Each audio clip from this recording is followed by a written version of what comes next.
So I have noticed that a lot of you guys who watch this channel are either beginners or you're making music but you want to learn how to better your music making abilities or make your songs sound better. So this video I'm going to show you how to make your music better with less. That is how to use the art of simplicity to improve your music production abilities, featuring Ryan Leslie himself. Let's go.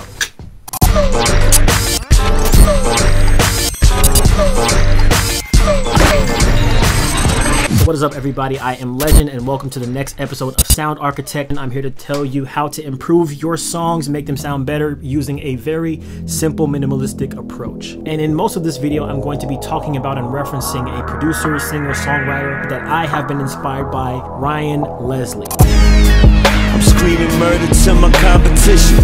Rose petals on their grave, it's just my premonition. So for those of you who may not know who Ryan Leslie is, he's actually a very popular singer, songwriter, producer who was very big back in the early 2000s and the mid 2010s, early 2010s. He's written for artists like Diddy, Beyonce, Kanye West. He's responsible for Cassie's career, but he made his way through this industry and built up his popularity by posting beat making videos, in studio vlogs, kind of like how I do nowadays. Back in the early 2000s, one of the first producers to do it right here on YouTube.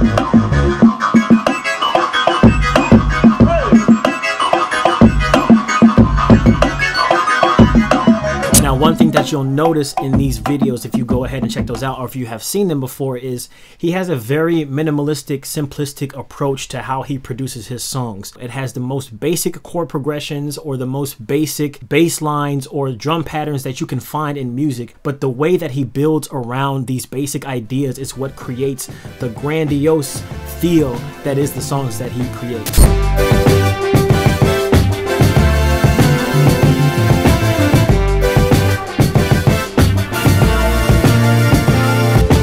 Now, my first example is going to be actually a brand new song that Ryan Leslie just dropped not too long ago called Forever My Love from his new EP. And I just kind of want to go through a few examples of his music so that you guys can see how simple his music is and how you can do the same thing when you go in to create your stuff.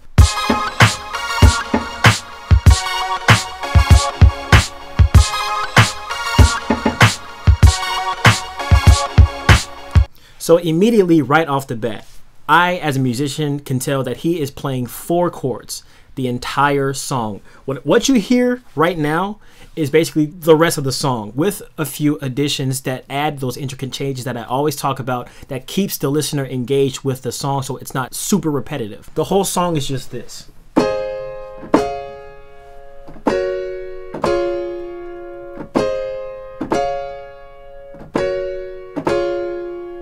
Four chords. That's it. So it doesn't take a musical genius to make this kind of progression sound dope. It just takes somebody who knows what they're doing to build around it to make a song sound really good. So if you have a song that you're producing and you feel like it's lacking something and you want to just keep building on and keep throwing stuff on it and you feel like it's not going anywhere, just sometimes less is more. But the key is coming up with the right spices, I'll say, to add on top of that basic chord progression or basic bass line that you come up with. Now, I mentioned bass lines because that is also something that drives a lot of songs these days. And one song that comes to mind that was really popular amongst everybody was Kanye West and Lil Pump, I Love It. That is the most simple song I have heard in a long time. It's literally a kick, a snare, and a bass. I love it.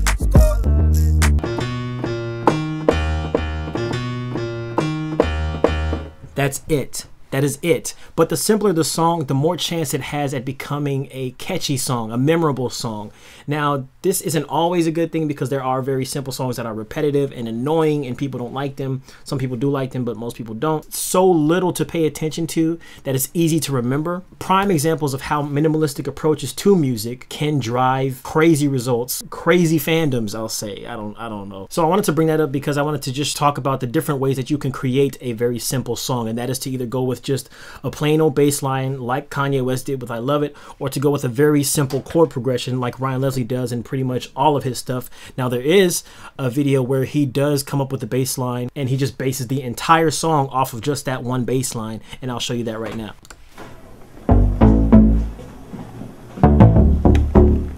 That's it.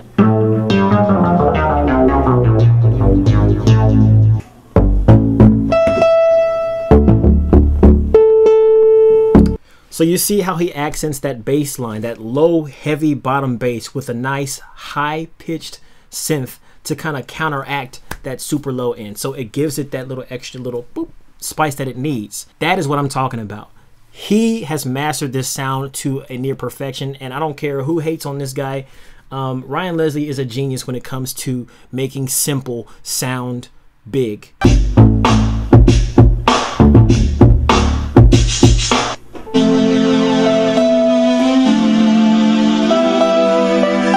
Now that's the part that I was talking about where he just lays down a little bit of chords just to kind of give you that, oh, well, this is something new that's not in the rest of the song. You don't have to layer your song with like a bunch of synths and piano chords and stuff all over the place and have some horns coming in right here and some crazy like strings. You don't have to do all that stuff. Sometimes the more simpler it is, the better. So you can just have a bass line and you can just have a kick, a kick, a snare, and a shaker. That's it. Girl, you know that I've got a taste for your love.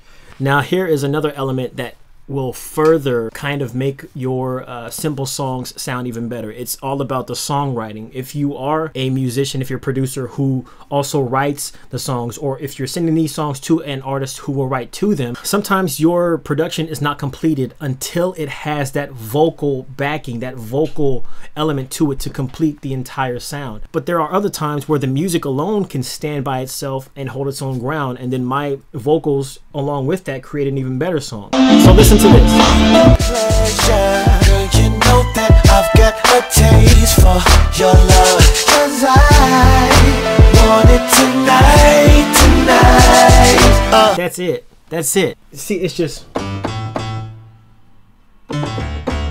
that's money all day. He probably made this in like 30 minutes. You know what I'm saying? But let's go back to this Forever My Love. So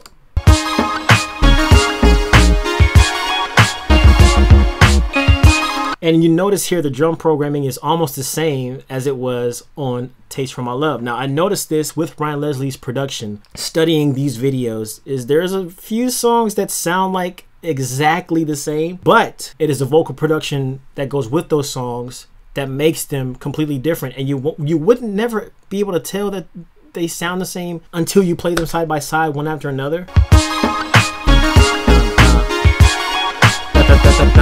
Versus Taste for My Love. Gotta feel me on that. Hey.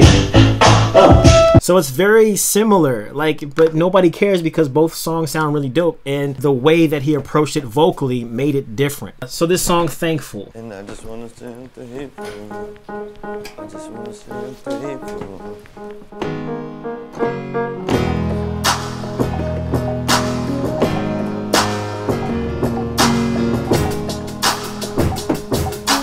Listen to the drum program. It's just kick, doom, doom, doom, doom, doom, doom, hi-hat. You don't need to do a lot with your drums. You don't need to do a lot with your progressions. Three chords in the whole song. You know, more or less, that's what the song does for the entirety of the song. More high synths.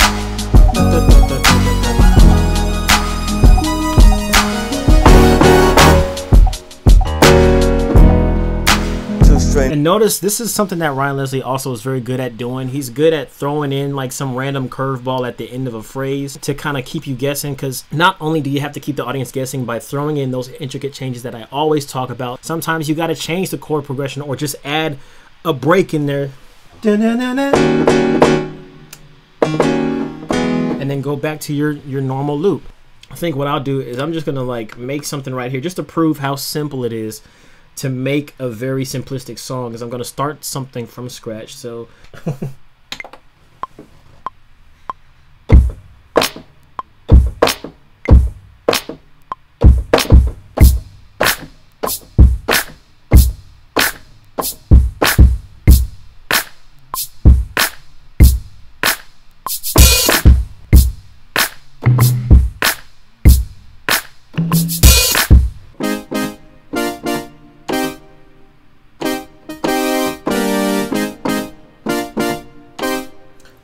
3 chords.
I just wanted to show you guys how you can definitely make more with less. Thank you guys for watching. As always, I appreciate this person right here for leaving a comment, letting me know how much they love the videos and being subscribed. Thank you to my patrons who are still hanging in there. I appreciate you guys so much. If you want to join my Patreon, link is down below.